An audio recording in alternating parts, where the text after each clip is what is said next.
Hi everyone, welcome to my midpoint presentation. My name is Elisa and my wicked problem is the availability of nutrition information on menopausal issues. And we're halfway there. That's kind of exciting, isn't it? I know I'm pretty excited about that.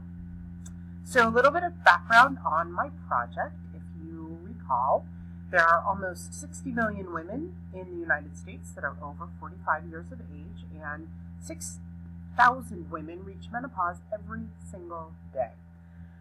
Now, the basis of my project is that proper nutrition can help manage a lot of the symptoms of menopause, but there's this big information gap when it comes to getting women the dietary advice that can actually ease some of these symptoms. This is a reminder of what those symptoms are, and I'm kind of excited to say that in the outline of the 5 classes that I've prepared, I cover every single one of these symptoms. So I'm pretty excited about that. This is the fact sheet that I created last semester, and I've adapted this fact sheet into a 1-pager, and this is sort of what I used for the basis of my flyer. And that's what I'm going to use to hand out at Nutrition Clinic in the hospital, because a lot of employees go there for nutrition information. And I'm also going to have it made into a slide that flashes on all of the computers in the hospital as sort of the screensavers. We have 5 or 6 slides that flash repeatedly, so I'll come up with a menopause info flyer that will flash on the screen so that people can sign up for the program. Let's see, so here's what we're doing. 5 workplace wellness classes, each of them 45 minutes in length. We're going to spend about a half an hour, a little less, on lectures for each one of them, then 5 to 10 minutes on nutrition or recipes, cooking, actual hands explanation of how you can use what we've learned hands-on, and then 10 to 15 minutes of discussion. And I think that the discussion part is almost going to be one of the most important parts of this series, because this is where we're going to develop that camaraderie and get that overall happy feeling before you leave the class. This is what the classes are going to look like. Physical symptoms are going to be the first 2 classes. We're going to talk about treatment options, mental health, and beauty and aging.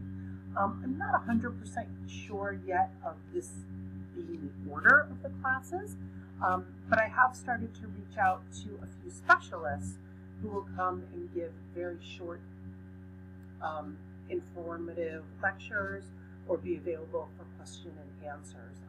So for instance, for the beauty and aging, I'm going to have one of our plastic surgeons come in to talk for a few minutes and answer some questions. For the physical symptoms, I may have one of our GYNs come in and talk for a little bit. And mental health, I'm going to have a therapist come in and just give a few minutes. So I'm hoping to really sort of work the nutrition angles into all of the other portions.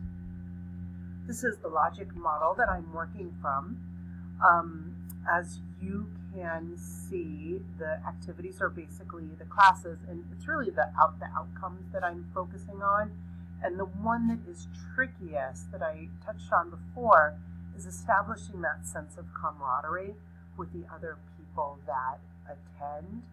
I'm not really quite sure how to test that yet. I'm working on some questions that would be in the questionnaire that asks how comfortable or what that sense of camaraderie is.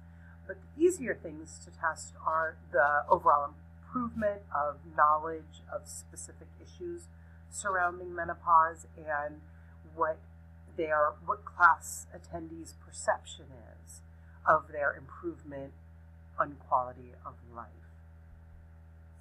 This is my study design. So I don't have a circle or an arrow at the very end, but this is meant to be sort of a cyclical pattern where I start by gathering cohorts through the marketing channels of the hospital. I mentioned the slides before and the handout. Then giving them the pre-test evaluation, having the program, giving them the post-test, and then implementing that changes brings you sort of right back to the next class. So hopefully, and because of the timeline, I'm probably only going to be doing one class session and not all 5 of them. Goals and objectives. So I'm 3 for 4. I know that's not great, but I'm 3 for 4. I'm being very honest. So I have completed the course outlines for the workplace wellness classes.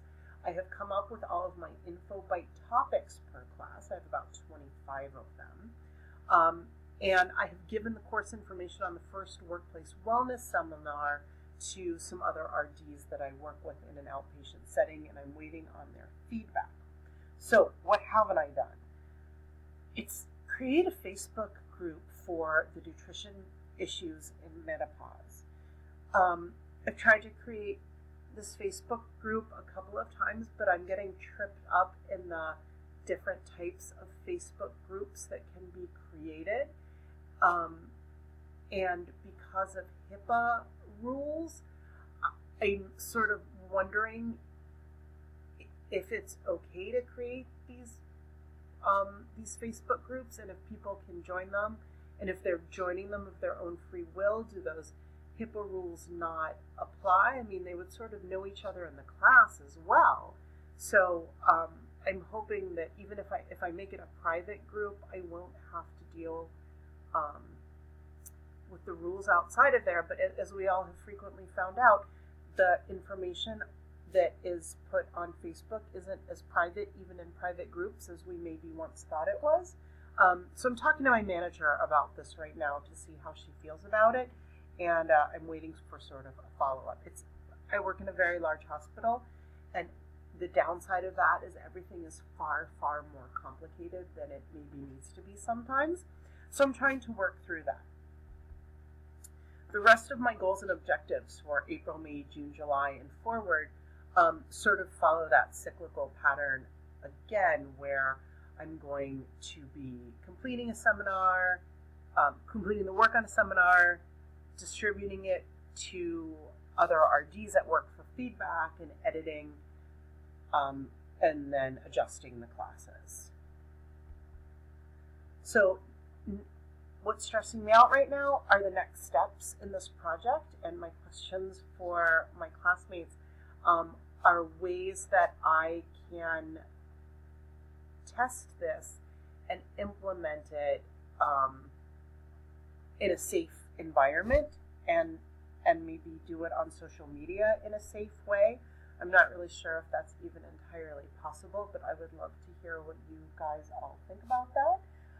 Or if my best bet is to sort of gather a group of 5 to 10 women who are friends and neighbors and do it outside of the hospital setting in order to test the class. So let me know what you guys all think. That's it. Thank you all so much. I look forward to hearing your thoughts.